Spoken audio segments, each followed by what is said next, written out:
Council for Social Development had undertaken this project, and we are to tell you about our basic findings on the socio-economic impact analysis of BtCotton. This project, this study started with a six-fold objective. First was to undertake a spatial and temporal analysis of world cotton production and trade and India's position vis-a-vis world cotton. Second, to analyze trends in area, production, yields and farm input use of cotton in India. Third, to undertake the cost of cultivation and net return analysis of BtCotton in different states across farm size categories. Fourth, to analyze the agronomic factors accounting for BtCotton science. Fifth, to analyze the effect of incomes of BtCotton on the health and sanitation, education, infrastructural and other livelihood status of farmers. And lastly, to analyze the impact of BtCotton on labor employment and impact of landless laborers. Now, this study was based on both secondary as well as primary sources of data.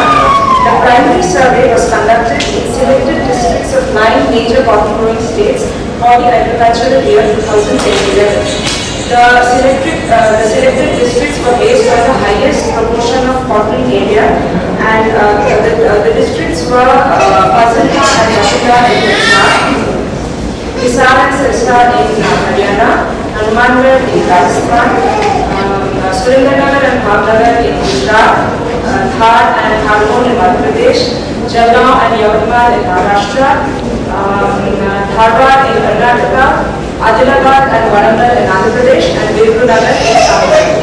Now, the total sample size taken was 1,050 farmers alongside 300 agricultural laborers across the country. Now, this study was a cross-sectional analysis of farming population for a single year, that is the agricultural year 2010-11. Hence, data received has been also compared and corroborated from secondary sources, such as the sources from the Government of India, like the Ministry of Agriculture, Economic Survey, as well as other sources like USDA, AMTAD and Eurostat. Now, a lot of the information in this study has been based on farmers' perception regarding various issues of BtCotton, and hence the farmers' recall method was used during the survey because we do not have an earlier benchmark survey, baseline survey with the same set of farmers. Hence, the recall method was essential in this case. Then the data for the study includes information from post-BtCotton period, that is since the commercial cultivation of BtCotton in India. Now, commercial cultivation of BtCotton in India started from 2002-2003 in the central and southern regions of the country, whereas in other states of Punjab, Haryana and Rajasthan, the commercial cultivation started off from 2005 and 2006. Now I come to the major findings. The first are that in the last 10 years, the area under cotton has increased at a rate of 4.91%, while the production and yield increased at a rate of 9.25 and 4.15% annually. Second, the average net returns from hybrid BtCotton increased by a whopping 375% from the post-BT period. I'm referring here to the percentage change from the pre to the post-BT period, and the period are pre-BT was 1996 to 2001, post-BT is 2002 to 2008. That is the date in which government data is readily available. 76% of farmers reported reduction in quantity of pesticide use, and 71% farmers reported a reduction in expenditure on pesticide use on BtCotton.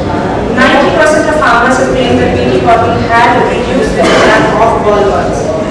Farmers growing hybrid BtCotton seeds have significantly improved their standard of living in the past decade. 85% of farmers, as well as landless laborers, I should add, increased expenditure on education. 77% of them have reported an intake of high-value nutritious food. 70% have said on recreation and social functions.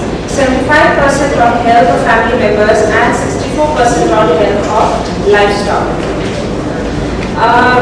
Next is that India, since the cultivation of BtCotton, I should say, has transformed from being a net importer of cotton to a net exporter of cotton.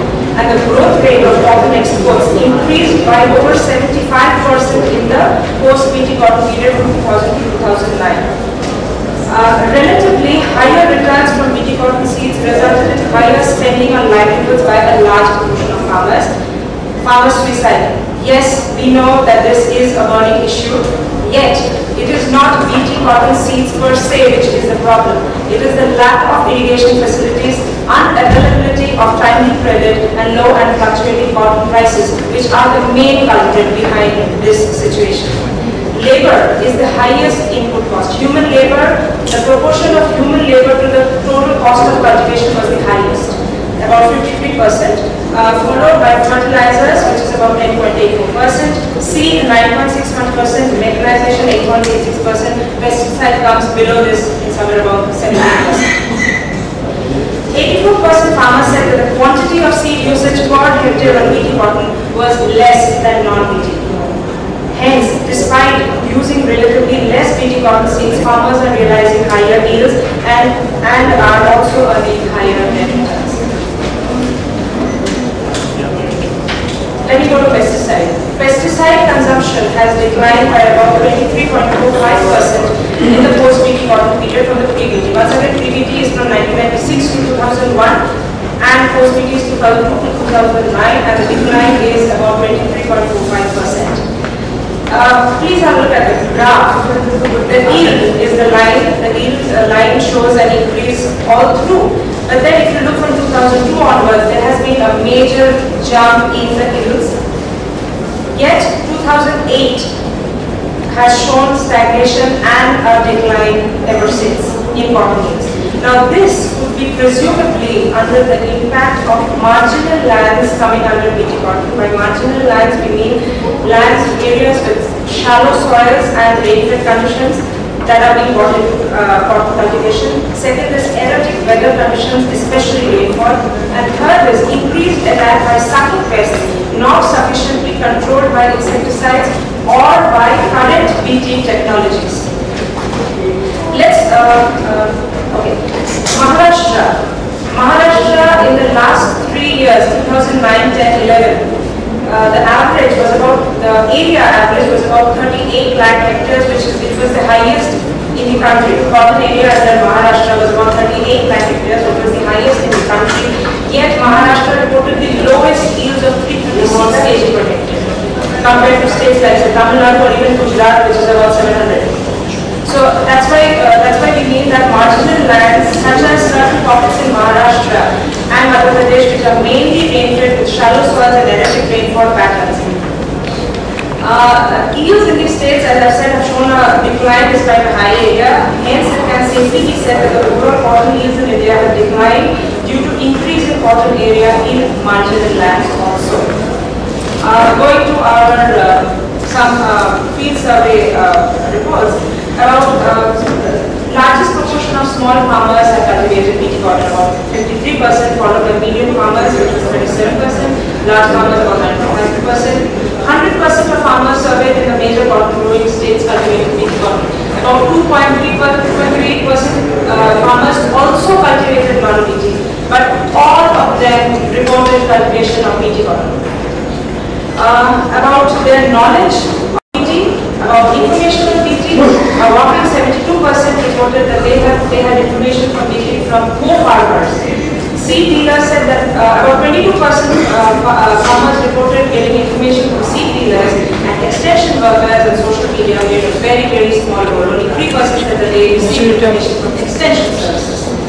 All India average yields of hybrid BtCotton were reportedly slightly higher than non-BT, and BtCotton area and yields were scale neutral, that is across small, medium and large farmers. We do not see a trend in area or yields. All of them have similar kind of area and yields. Coming to seeds, a high proportion of farmers, 25% of them used seeds of CB2 Seeds Private Limited, 21% used Sri Ram seeds, 90% used Rasi, 70% used Ankur, 15% used Bayer, 13.6% used Mahiko, and 6% used Monsanto seeds. Now, average daily wages of land-based laborers increased by over 80%. Now, this is on the land-based laborers recall method. How much wages have increased? So they said that the average daily wages of theirs increased by over 80% for the post-BtCotton period, Then the percentage increase in female labor wages were about 10 times more than their male counterparts. The average minimum support price for cotton, I am taking the average for medium staple and long staple varieties, long staple cotton. It was about 1775 rupees per quintal in 2002, which increased to 3050 per quintal in 2011. The minimum support price has always been increasing, although fluctuations have been there in the rate of increase, but it has always shown an increase. However, the farm harvest prices, they have also shown an increase, but they have shown a lot of fluctuation. Therefore, prices, we calculated the instability in prices through coefficient of variation, and we found a high coefficient variation in minimum support prices, showing instability in cotton prices. This was also a fact reported by the farmers when they said that the cotton prices were fluctuating with time, and hence they were unable to take right decisions at the right time. The total income on net returns from BtCotton was much higher than income from other non-farm sources. About farmers' perceptions, 92% farmers said that BtCotton yields were higher than non-BtCotton, and 87% said that the returns were also higher. 84% farmers said that the quantity of seed usage per hectare of BtCotton was less than non-BT. Only 2% said that they faced problems of spurious seeds. 84% farmers said that they did not plant refuge alongside their BtCotton rods. They basically looked at getting higher yields and earn higher income from maximum areas under BT. 54% of farmers reported higher usage of fertilizer on BtCotton compared to non-BT. Now, fertilizer cost to total cost have shown increasing trends in the post-BtCotton period due to increasing fertilizer prices and increased purchasing power of farmers due to higher returns from BtCotton. At the all-India level, 76% farmers reported increase in quantity of pesticide, and report reduction in quantity of pesticide. 71% said that expenditure on pesticide was declined. 9% claimed that BtCotton had reduced the incidence of attack of bollworms. 59% of farmers said that irrigation expenditure was higher in BT vis-a-vis non-BT, and also linked to increased diesel costs. And about the livelihood status indicators, 85% farmers and land-based laborers invested in better quality education for their children. 77% reported intake of high value nutritious food. 70% in recreation and social functions. 75% on the health of family members, and 64% on the health of livestock. Thank you very much.